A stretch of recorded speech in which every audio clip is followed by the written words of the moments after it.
Hello everyone, my name is Natalie and welcome to or back to my channel.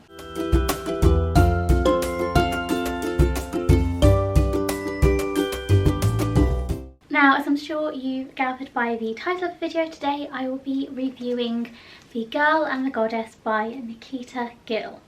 Now, I read this book, I think it was December, like towards the end of December time last year, and I'm going to say first off that I absolutely loved this book.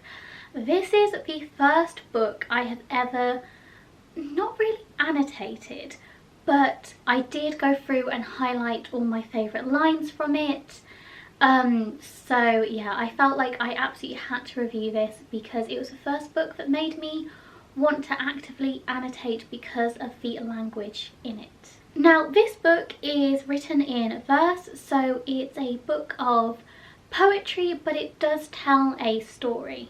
And this follows our main character, Paro, I think is how you pronounce her name, and it follows her throughout her life. So it follows her growing up in India.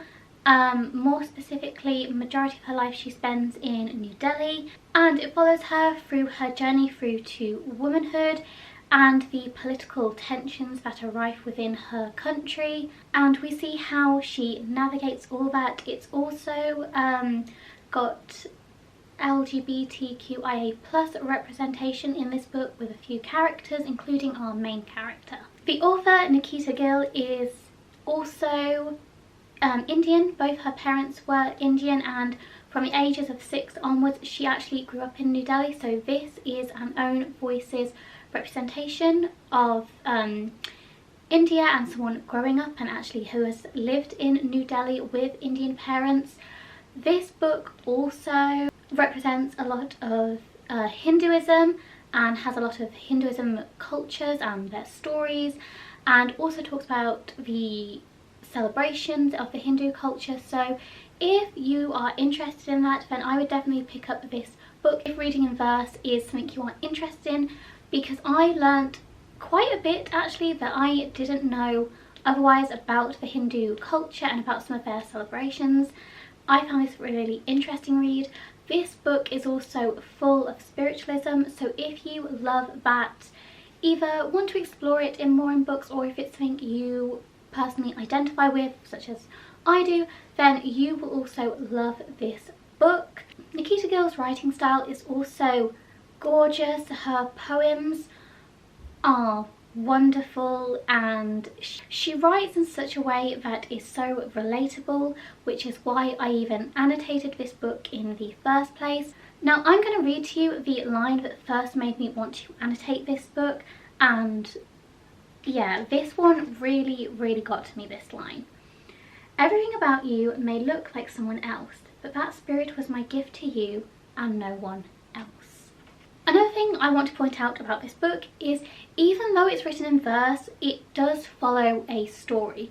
So I would highly recommend reading it in order rather than going through and picking out different types of poems throughout this. I mean, you can, but I really feel like you'll get more of the story if you read it chronologically. This book does have some trigger warnings as well. So there are trigger warnings in this book for, from what I remember of this book, is homophobia, racism. There is mention of sexual abuse as well in this book. So if any of those are triggers for you, then please do read further about this book before jumping in.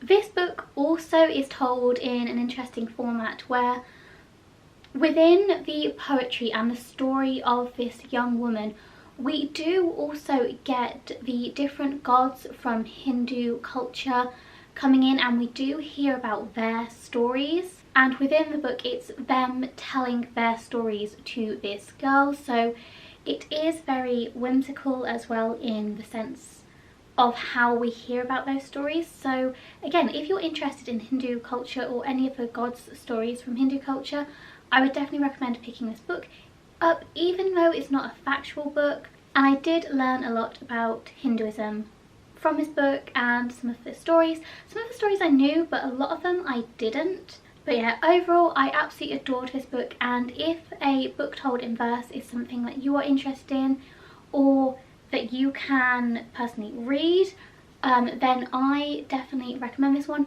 Also, the cover, as a side note, is absolutely stunning. In fact, the cover is what first made me pick it up, then the title, then I read the synopsis and I desperately wanted to read it. So I think that's all I have to say about this book. Apologies if this review wasn't very coherent.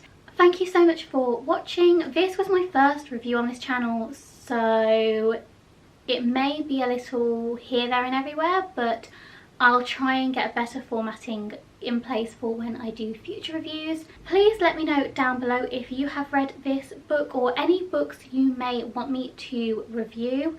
It doesn't matter if you don't know if I've read them, just leave them linked down below and I will try and check them out, or I may even have them on my shelf, who knows. But I hope you have a wonderful day and I'll see you later. Bye!